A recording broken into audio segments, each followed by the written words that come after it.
دیکھنے والوں کو السلام علیکم، اور آج سے ہم ایک بڑی زبردست سیریز کا آغاز کر رہے ہیں جو میرا خیال ہے دیکھنے والوں کے لیے بڑی انٹرسٹنگ ہوگی۔ وہ یہ کہ سال 2023 میں کیا ہونے جا رہا ہے، 2022 کیسا رہا اس کے اوپر تو آپ بڑے لوگوں کے ویلاگس دیکھ رہے ہیں، لیکن 2023 میں کیا ممکنات ہو سکتی ہیں۔ ہم یہ سیریز شروع کر رہے ہیں جس میں ہم سٹیپ بائی سٹیپ آپ کو بتائیں گے کہ 2023 میں کن کن چیزوں کے لیے تیار رہنا چاہیے۔ اور ہمارے ساتھ صافی صاحب موجود ہیں۔ صافی صاحب thank you so much. Thank you سلام۔ اچھا، ٹاپکس جو آپ نے سلیکٹ کیے ہیں بڑے امپورٹنٹ ہیں اور بڑی ڈیولپمنٹس ہیں۔ میرا خیال ہے کہ ہم ون بائی ون جائیں تو جو سب سے پہلا سوال ہے جو میرا خیال ہے حکومت کے ساتھ اپوزیشن کے لیے بھی بڑا امپورٹنٹ ہے،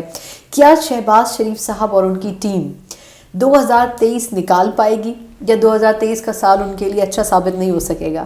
آپ کو میں کوئی نجومی نظر آتا ہوں؟ دیکھیں، جو آج کل نجومی نہیں ہے وہ بھی آج کل پریڈکٹ تو کر سکتے ہیں۔ میرے پاس تو کوئی جادو ٹونا اور وہ بھی نہیں ہے اور موکل وغیرہ بھی نہیں ہے۔ مرشد نہیں ہے، آپ کا اشارہ اس طرف ہے کہ مرشد کوئی نہیں ہے۔ ٹھیک ہے، مرشد بھی نہیں ہے۔ ایک تو یہ کہ پاکستان جیسے ملک میں بار بار یہ کہتا ہوں کہ آپ ایک خاص حد سے زیادہ پریڈکشن نہیں کر سکتے، کیونکہ یہاں پہ قاعدے اور ضابطے کے مطابق یہ ملک نہیں چل رہا ہے، صحیح، اور چند افراد کے ہاتھوں میں قوم کی تقدیر ہے، اور کس وقت کون سا فرد کیا یو ٹرن لے لیں وہ کسی کو پتہ نہیں، اللہ کو پتہ ہے اور صرف اس بندے کو پتہ ہے۔ لیکن سر دست یہ ہے کہ شہباز شریف کی حکومت کو باہر سے کوئی خطرہ نہیں ہے، اور باہر سے مراد اپوزیشن، نہ اپوزیشن۔ عمران خان اب یہ صلاحیت رکھتے ہیں کہ اس کے بعد وہ کوئی بڑے پیمانے پہ عوامی تحریک اٹھا سکے، یا اسلام آباد پر حملہ آور ہو سکے، یا اسمبلی کے اندر کوئی اپنی تعداد بڑھا سکیں، عدم اعتماد لا سکیں۔ تو عمران خان کا خطرہ ان کے لیے کچھ بھی نہیں ہے۔ عمران خان اپنے لیے خطرہ ہے اب مزید، اور حکومت اپنے لیے خطرہ ہے۔ کس طرح سے تھوڑا سا لیکن وضاحت کریں۔ میں مثلا جو حکومت ایک تو چوچوں کا مربع ہے نا، اچھا، آپ پی ایم کے حوالے سے اور اس کا کیا موازنہ کر سکتی ہیں، یعنی دونوں کا پیپلز پارٹی اور نون لیگ میں کیا قدر مشترک ہے، مولانا فضل الرحمان اور پیپلز پارٹی میں کیا قدر مشترک ہے، پھر اس میں ایم کیو ایم ہے، پھر اس میں اے این پی فی سبیل اللہ سپورٹ کر رہی ہے، شیرپاؤ صاحب فی سبیل اللہ سپورٹ کر رہے ہیں، دو ارکان جو ہے محسن داوڑ اور علی وزیر وہ وہاں سے آئے ہوئے ہیں، اسی طرح ایم کیو ایم کے جو مطالبات ہیں ان کو تسلیم کرنے میں پیپلز پارٹی بہت رکاوٹ بنتی رہتی ہے۔ تو یہ تو ان کا اندرونی، اور سب سے بڑا جو چیلنج ہے وہ حکومت کے لیے معیشت ہے، اس پہ ہم الگ سے بات کریں گے۔ اور یہی وجہ ہے کہ ایک ایک بندہ اور ایک ایک پارٹی جو ہے وہ شہباز شریف کو بلیک میل کرتی ہے، ہر کوئی جا کے اپنے لیے معاون خصوصی کا اور وزیر یا مشیر کا نوٹیفیکیشن لے کے آ جاتا ہے۔ تو ادھر سے کوئی اندرونی گڑبڑ ہو سکتی ہے۔ ابھی آپ نے دیکھا کہ حلقہ بندیوں کے معاملے پہ ایم کیو ایم پیپلز پارٹی سے ناراض ہے، بالکل۔ تو کل اگر ایم کیو ایم یہ کہیں کہ جی ہم حکومت کی حمایت نہیں کرتے، انہوں نے کہا تو کل کہ دیکھیں ہم فیصلہ کریں گے کہ ہم نے رہنا ہے نہیں رہنا، اور پچھلے ایک ہفتے میں دوسری مرتبہ کہا ہے۔ اسی طرح اختر مینگل صاحب کے جو مطالبات ہیں مسنگ پرسن کے حوالے سے، اور ابھی ریکارڈک کا مسئلہ تو خیر حل ہو گیا، تو یہ ہے۔ پھر مولانا فضل الرحمان صاحب کو اگرچہ ابھی اپنے استحقاق سے زیادہ حصہ انہوں نے لے لیا ہے، اور سب سے زیادہ مطمئن اس وقت وہ مولانا فضل الرحمان صاحب اور ان کے ساتھی نظر آتے ہیں، لیکن ہے تو مختلف جماعتیں، کیونکہ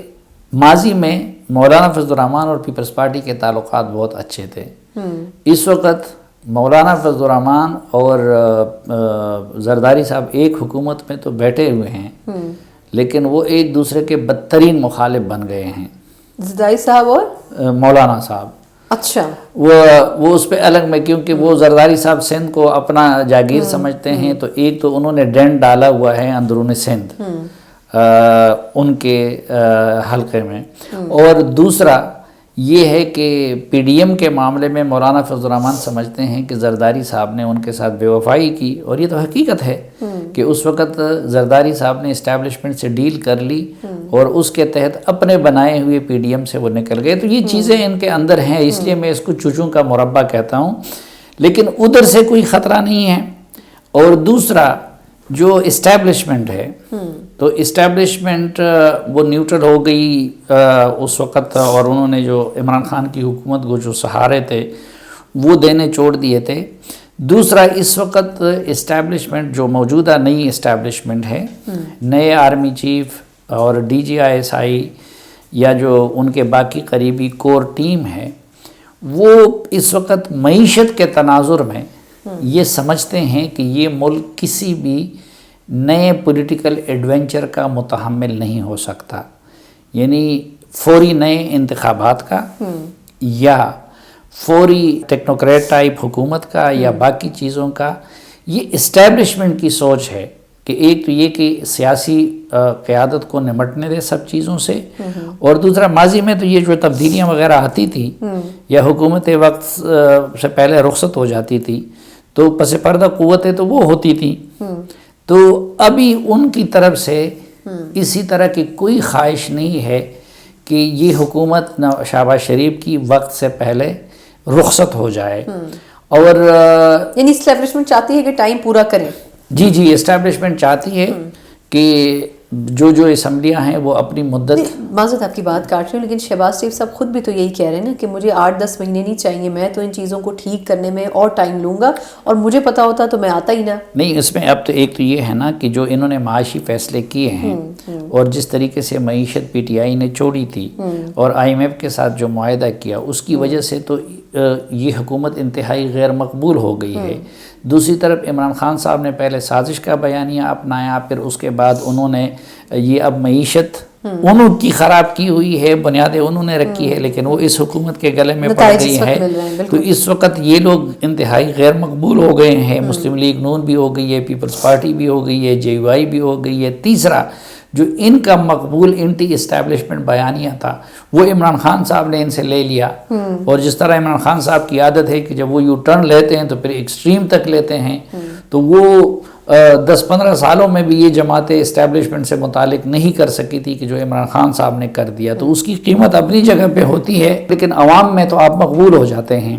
تو اس لیے نہ شہباز شریف اور نون لیگ فوری طور پر الیکشن کے لیے تیار ہے، نہ مولانا صاحب تیار ہے، نہ پیپلز پارٹی تیار ہے، نہ کوئی اور جماعت تیار ہے، اور اسٹیبلشمنٹ بھی ایک تو وہ مداخلت نہیں کرنا چاہتی، دوسرا اب عمران خان صاحب تو ان سے مطالبہ کر رہے ہیں نا کہ آپ ان کو رخصت کریں اور جلدی انتخابات کرا دیں، وہ کہتے ہیں کہ نہیں، ہمارا ان چیزوں سے کوئی سروکار نہیں ہے، اور کوئی امکان نہیں ہے کہ نیئر فیوچر میں موجودہ اسٹیبلشمنٹ عمران خان کے ان مطالبوں کو مان لے۔ اس لیے قوی امکان یہ ہے کہ اگر کوئی حادثہ نہ ہوا، کوئی معجزہ نہ ہوا، تو شہباز شریف کی حکومت اپنی مدت پوری کرے گی، لیکن ایکسٹینڈ نہیں کرے گی۔ ایکسٹینشن نہیں، میرے خیال میں ایکسٹینڈ کرنے کا ایک تو کوئی اخلاقی جواز نہیں ہے، ٹھیک ہے، جس طرح ٹیکنوکریٹ حکومت کا آئین میں کوئی گنجائش نہیں ہے، اسی طرح حکومت کو ایکسٹینڈ کرنے کا آئین میں اگر آپ گنجائش نکال بھی لے، لیکن اس کا کوئی مورل جواز نہیں ہے۔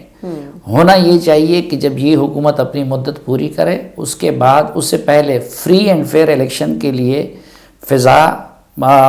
سازگار بنائی جائے اور فری اینڈ فیئر الیکشن کرایا جائے، اس میں جو بھی جیتے وہ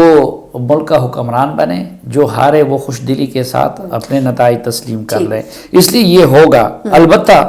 یہ کچھ لوگوں کی خواہش ہے کہ اس حکومت کی تکمیل کے بعد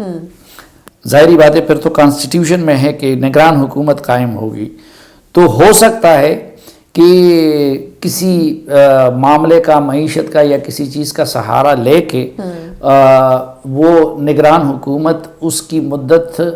بڑھا دی جائے، نگراں حکومت کی۔ یہ تو ابھی بہت دور کی کوڑی ہے، جب وہ وقت آئے گا پتہ نہیں حالات کیسے ہوں گے۔ فی الحال یہ نظر آتا ہے کہ شہباز شریف کی حکومت اپنی مدت پوری کرے گی۔ لیکن میرا سوال آخری یہی ہے کہ وہ مدت آپ کب تک دیکھ رہے ہیں؟ آپ کے خیال میں جو 2 ٹائم لائنز دی جا رہی ہیں، ایک تو یہ کہ جولائی سے اگست اور دوسری کہ اکتوبر-نومبر، اس میں سے کون سی ٹائم لائن تک شہباز شریف صاحب حکومت کریں گے؟ جو آئینی مدت ہے میں اسی کی بات کر رہا ہوں، ان اسمبلیوں کی بات جولائی تک اپنی مدت پوری ہو جائے گی، اور پھر اس کے بعد 3 مہینے میں انتخابات ہونے ہیں، تو وہی اکتوبر تک بات چلی جائے گی۔